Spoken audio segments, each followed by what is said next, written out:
병원비는 아끼는 게 아닙니다. 건강은 삶의 시간표를 지켜주는 유일한 투자입니다. 돈 모으다 인생 다 끝나겠어요. 어느 60대 구독자분이 저에게 이렇게 말한 적이 있습니다. 젊을 땐 아껴야 한다고 해서 아꼈고 은퇴하니까 불안해서 또 아껴요.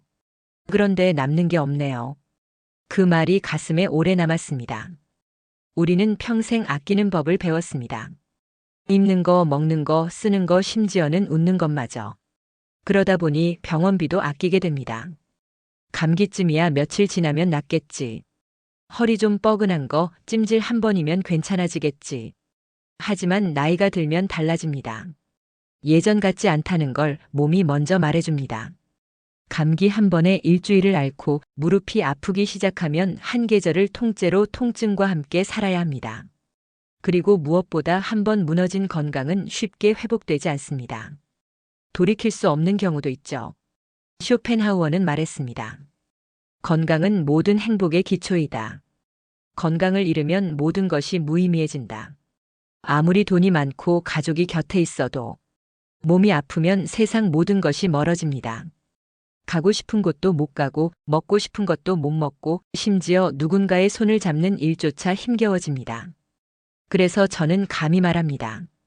건강을 위한 소비는 지출이 아닙니다.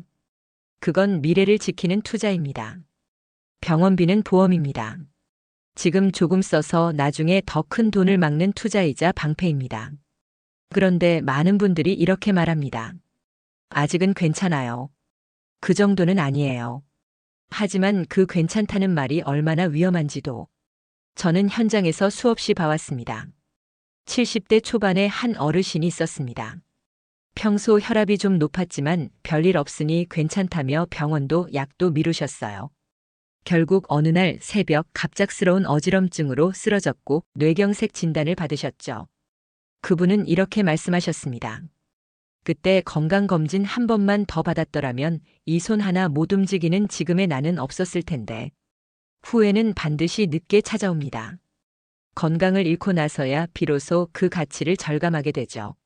하지만 그때는 이미 되돌릴 수 없는 시간입니다. 에픽테토스는 이런 말을 남겼습니다. 당신이 가진 것은 당신의 것이 아니다. 그것을 잘 사용하는 것이 진짜 당신의 것이다. 몸도 그렇습니다.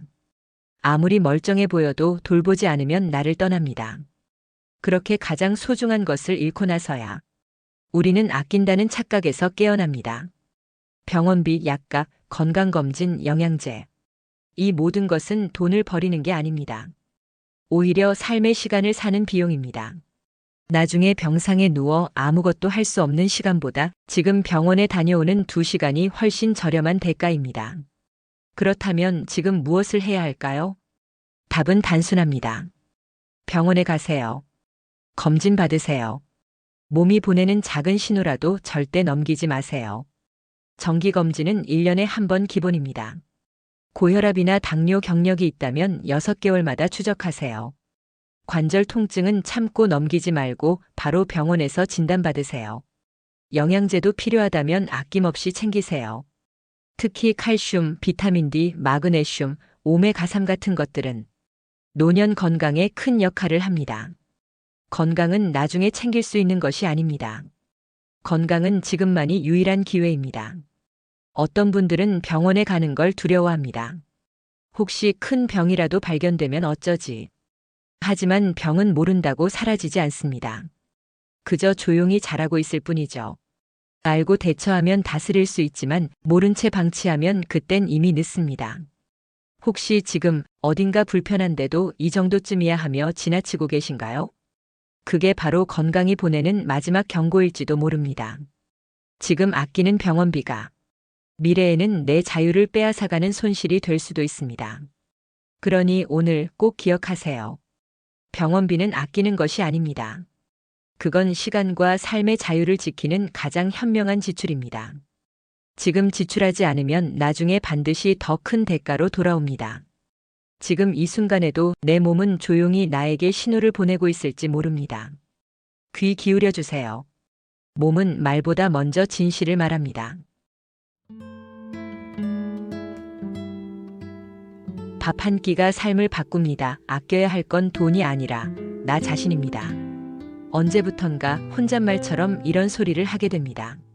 요즘 왜 이렇게 입맛이 없지? 밥 먹는 게 귀찮아졌어. 대충 있는 반찬으로 때우지 뭐. 이렇게 시작된 식습관은 어느 순간 삶의 질을 갉아먹습니다. 그렇게 아낀다고 줄인 건 식비지만 사실은 건강, 기운, 삶의 기쁨이 조금씩 사라진 것이었습니다. 한 어르신이 계셨습니다. 정년 퇴직 후 혼자 식사하는 게 익숙해지면서 점점 대충 먹기 시작하셨다고 해요. 냉장고에 있던 찬밥, 남은 반찬으로 끼니를 때우고 국이 없으면 물에 말아 먹기도 하고 입맛이 없으면 아예 과일 하나로 하루를 버티기도 하셨죠. 그분은 처음엔 이런 말씀을 하셨어요. 뭐 배만 채우면 되지. 굳이 차릴 필요 있어? 그런데 몇 달 뒤 기운이 없고 무기력하다는 호소가 이어졌습니다. 병원 검진 결과는 명확했죠. 단백질, 비타민, 철분 모두 부족. 면역력 저하, 근육량 감소.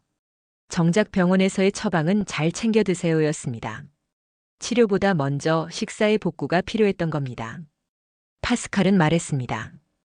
육체는 마음의 거울이다. 우리가 먹는 것이 곧 우리 자신이다. 음식은 단순히 에너지를 보충하는 수단이 아닙니다. 내 마음의 상태, 삶의 자세, 나를 얼마나 아끼고 있는지를 보여주는 가장 솔직한 거울입니다. 지금 여러분의 밥상은 어떤가요? 여전히 대충 차려 드시고 계신가요? 혹시 스스로에게 이런 말을 하고 있지는 않으신가요? 이 나이에 무슨. 그냥 배만 안 고프면 돼. 하지만 아닙니다. 나이 들수록 더 잘 먹어야 합니다. 아니, 나이 들수록 나를 위해 먹어야 합니다. 책은담에는 이런 말이 나옵니다. 천한 음식이라도 정성을 다하면 향기로 가득하다. 밥 한 공기, 된장국 한 그릇, 볶은 채소 몇 가지와 생선 한 토막. 누구와 먹는가, 어떤 마음으로 먹는가에 따라 그 밥상은 약이 되기도 하고 위로가 되기도 합니다. 건강은 병원에서만 지켜지는 게 아닙니다. 오히려 매일의 식사가 약보다 더 큰 역할을 하죠. 특히 노년기에 접어들면 근육 손실이 빠르게 진행됩니다. 단백질과 비타민 B군, D, 칼슘, 철분은 반드시 식사를 통해 보충해야 합니다. 그런데 문제는 이렇습니다. 이런 영양소들이 부족하다고 느낄 땐 이미 늦어 있다는 거죠. 무기력하고 자꾸 눕고 싶고 일어나기 싫고 심지어 우울감이 자주 찾아올 때도 사실은 마음보다 먼저 몸이 굶주리고 있었다는 신호입니다. 식사는 단지 영양만의 문제가 아닙니다. 밥상은 관계입니다. 혼자 먹는 밥과 누군가와 함께 먹는 밥은 완전히 다르죠. 가족과 둘러앉은 밥상, 친구와의 점심, 이웃과 함께 나눈 찐 고구마 한 조각. 그런 작은 순간들이 내 삶에 따뜻한 기운을 불어넣습니다. 어쩌면 지금 우리에게 가장 필요한 건 비싼 건강식품이 아니라 정성 담긴 밥 한 끼일지도 모릅니다. 지금까지는 가족을 위해, 자식을 위해 밥을 차리셨겠지만 이제는 나 자신을 위해 상을 차려야 할 때입니다. 스스로에게 이렇게 말해보세요. 오늘은 내가 나에게 차려주는 밥상이야. 따뜻한 국 하나, 정갈한 반찬 3가지, 그리고 그 옆에 조용히 켜놓은 음악 한 곡. 이게 바로 존중하는 식사입니다. 내 삶을, 내 존재를 존중하는 방식이죠. 식비를 줄이면 병원비가 늘어납니다. 절약이 아니라 방치가 되어선 안 됩니다. 영양을 아껴서 잃는 것은 단순한 기운이 아니라 삶의 활력과 연결의 기회, 그리고 자존감입니다. 누구도 밥상 위에서 외로워져선 안 됩니다. 그리고 누구도 자신의 밥을 아깝다고 느끼지 않았으면 좋겠습니다. 그건 나를 위해 써야 할 가장 정직한 돈이니까요. 절대 낭비가 아닙니다. 그건 나를 돌보는 용기입니다. 오늘 여러분이 차리는 밥 한 끼가 내일을 사는 에너지가 되고 나 자신을 아끼는 첫걸음이 되기를 바랍니다. 밥상은 작지만 그 안에 있는 건 크고 깊습니다. 그건 사랑이고 건강이고 인생 그 자체입니다. 오늘 식사하셨나요? 그 식사는 당신을 위한 밥상이었나요? 만약 그렇다고 대답하셨다면 당신은 지금 이 순간 가장 중요한 삶의 선택을 잘 해내신 겁니다.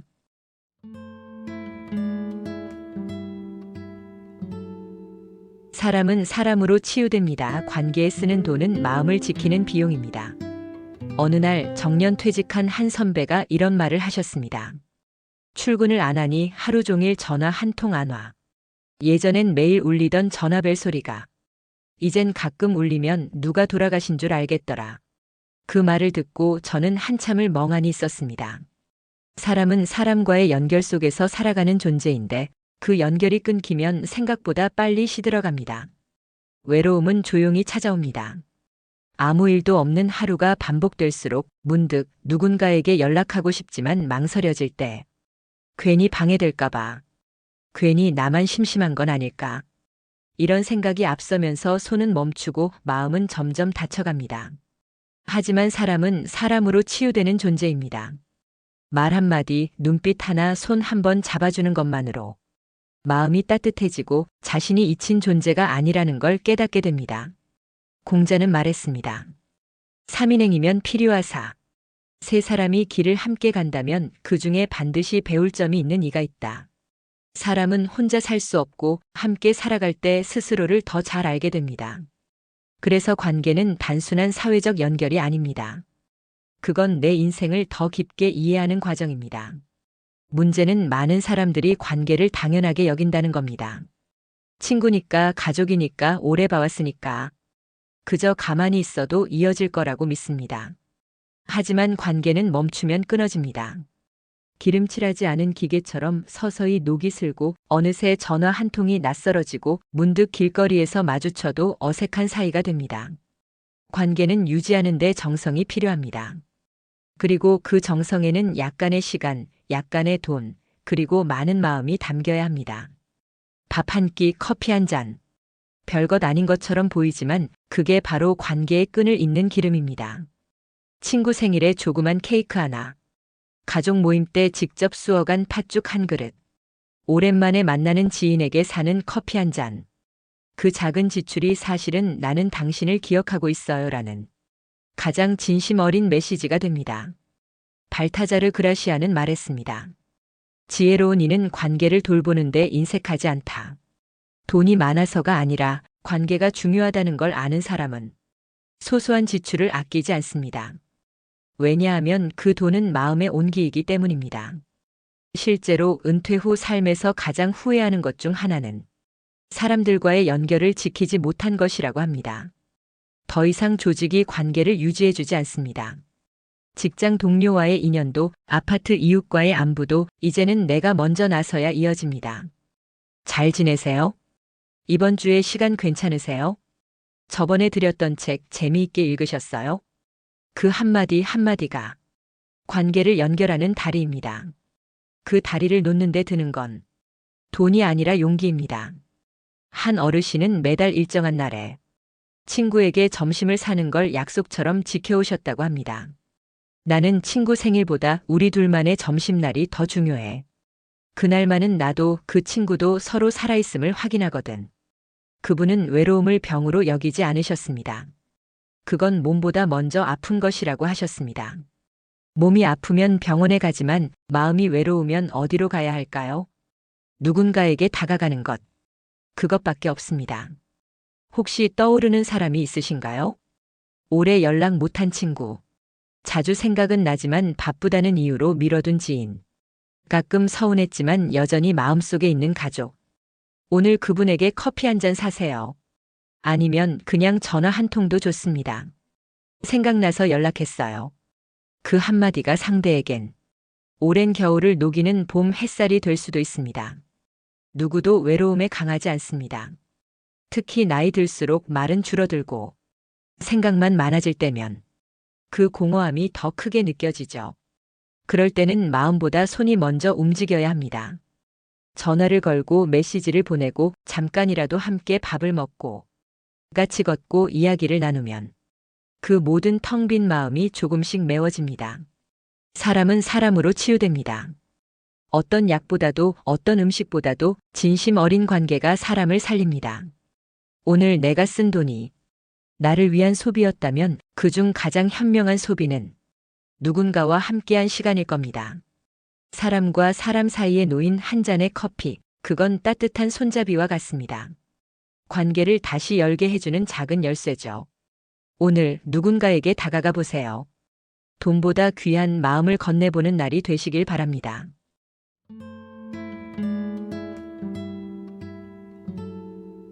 떠나는 그 순간 삶은 다시 시작됩니다. 여행은 가장 짧은 영혼의 회복입니다. 은퇴하면 세계 여행을 하겠다고 말하던 분이 계셨습니다. 가고 싶었던 유럽, 보고 싶었던 북유럽 오로라, 여유가 생기면 꼭 가보겠다고 벽에 지도도 붙여놓으셨죠. 그런데 현실은 그 말처럼 흘러가지 않았습니다. 무릎이 아프고 장시간 비행이 부담스러워졌고 배우자의 건강도 걱정되고 손주들 돌봐야 하는 일정이 겹치면서 여행은 다음에 조금 더 지나면으로 계속 미뤄졌습니다. 그리고 어느 날 그분은 조용히 말씀하셨죠. 이젠 못 갈 것 같아. 그 한마디에 담긴 씁쓸함이 마음을 오래 붙잡았습니다. 장자는 말했습니다. 사는 것은 떠도는 것이요, 머무는 것은 잠시다.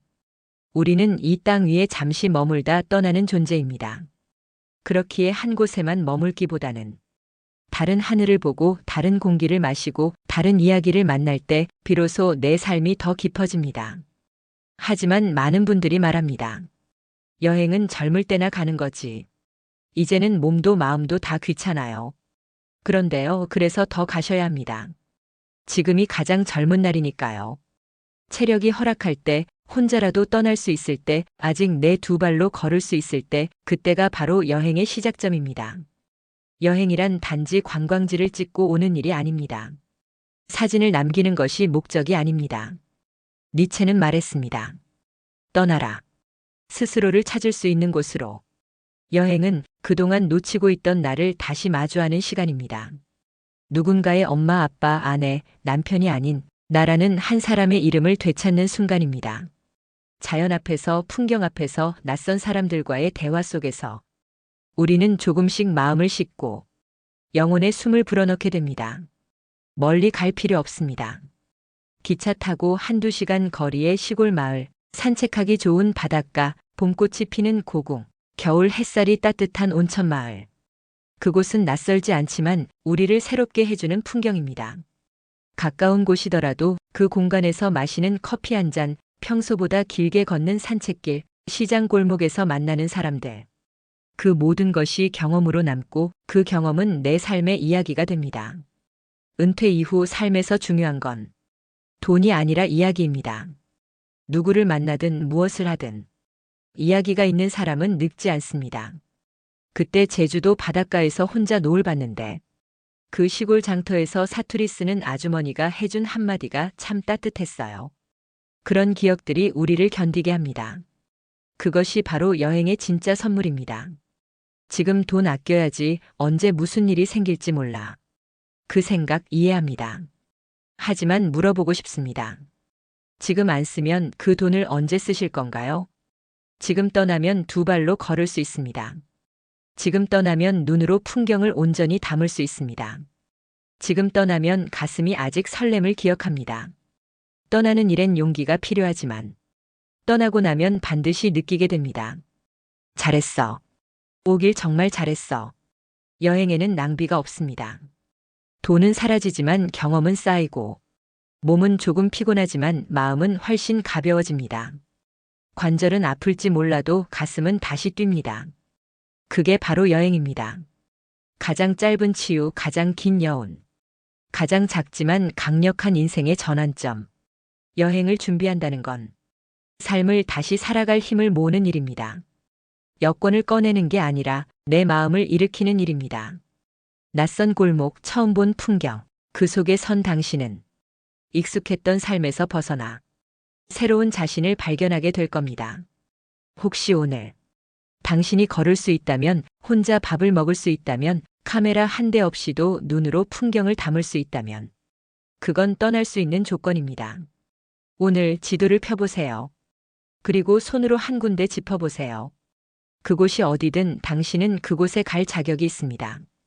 떠나는 것은 낭비가 아닙니다. 그건 삶을 돌보는 방식이고 영혼을 다시 깨우는 행위이며 다음 계절을 기다릴 수 있게 해주는 선물입니다. 오늘 어디론가 떠나세요. 가까운 바다, 이름 모를 마을, 혹은 그냥 당신 마음이 가는 곳.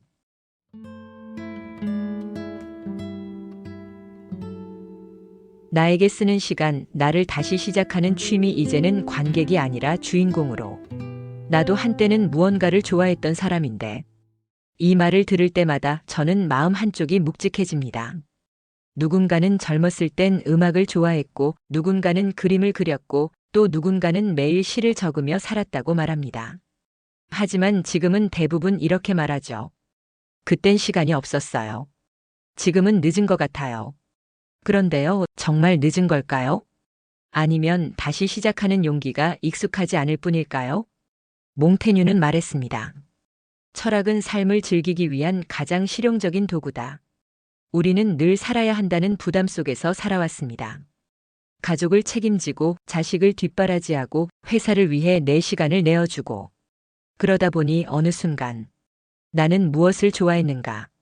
나는 어떤 삶을 원했는가라는 질문이 너무 낯설어져 버렸습니다. 이제는 그 질문을 다시 꺼낼 시간입니다. 그리고 그 해답은 취미라는 말 속에 숨어 있습니다. 취미라고 하면 종종 이렇게들 말하죠. 시간 많은 사람들이나 하는 거 아니에요? 여유 있는 사람들이나 하는 사치지. 하지만 아닙니다. 취미는 여유의 표현이 아니라 존재의 확인입니다. 취미를 가진 사람은 자신이 누구인지 잊지 않기 위해 노력하는 사람입니다. 그리고 그것은 삶을 지키는 아주 중요한 방식입니다. 에픽테토스는 말했습니다. 남을 흉내내지 말고 너의 삶을 살아라. 우리는 너무 오랫동안 누군가를 위해 사는 삶에 익숙해져 있었습니다. 사회가 말하는 이상적인 부모, 자식이 바라는 희생적인 어른, 남들이 부러워하는 모범적인 인생. 하지만 이제는 남이 아닌 나의 삶을 살아야 할 때입니다. 내가 좋아하는 것, 내가 몰입할 수 있는 것, 내가 다시 설렐 수 있는 일을 찾는 것. 그것이 바로 취미의 시작입니다. 그림을 그려보세요. 처음엔 선이 삐뚤고 색이 어색하더라도 그 안에서 내 감정이 흘러나오는 걸 느끼게 될 겁니다. 글을 써보세요. 거창한 문장이 아니어도 나의 하루를 적는 것만으로도 삶이 정돈되고 가벼워집니다. 요리를 배우고 악기를 만지고 카메라를 들고 동네를 걷는 것도 좋습니다. 그 모든 것은 내 삶의 무대에 내가 다시 올라서는 일입니다. 이제는 관객이 아닌 주인공으로 살아야 할 시간입니다. 그동안은 무대 뒤에서 조용히 박수만 쳤다면 이제는 무대 중앙으로 걸어 나와야 합니다. 늦었다고요? 아니요, 삶의 후반부야말로 진짜 이야기의 시작입니다. 어떤 분은 이렇게 말씀하셨어요. 나이 들어서 뭘 배우는 게 좀 창피해요. 하지만 저는 이렇게 말해드립니다. 배운다는 건 살아있다는 증거입니다. 누군가는 평생 반복하던 일을 멈추고 새로운 걸 시작할 수 있다는 것만으로도 그 사람은 이미 인생을 두 번째로 살고 있는 겁니다. 저는 요즘 낚시를 시작한 70대 어르신을 만났습니다. 그분은 손주와 함께 주말마다 근처 하천을 찾아다니세요. 물고기가 안 잡혀도 좋아. 그냥 물소리 들으면 마음이 편해져. 그 말에 그분의 젊은 날보다 더 밝은 얼굴이 보였습니다. 취미는 비싼 장비가 필요한 것도 고급 기술이 필요한 것도 아닙니다.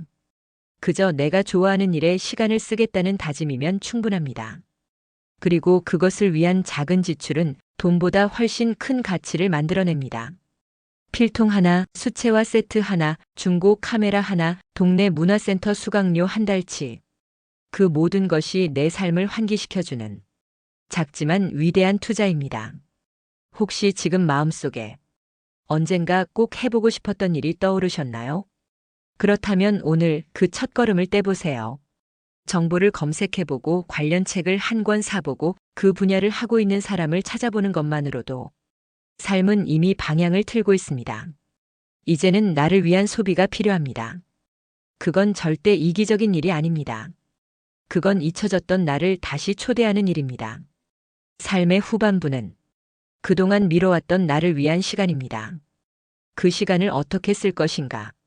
그 선택이 남은 인생을 바꿉니다. 오늘도 삶은 흘러갑니다. 하지만 그 흐름을 멈춰 세우고 나를 돌아보는 시간, 그게 바로 취미입니다. 세상이 뭐라 하든 이제는 당신이 진짜 원하는 삶을 살아보세요. 가르침이 아닌 배움으로, 수고가 아닌 즐거움으로, 의무가 아닌 선택으로.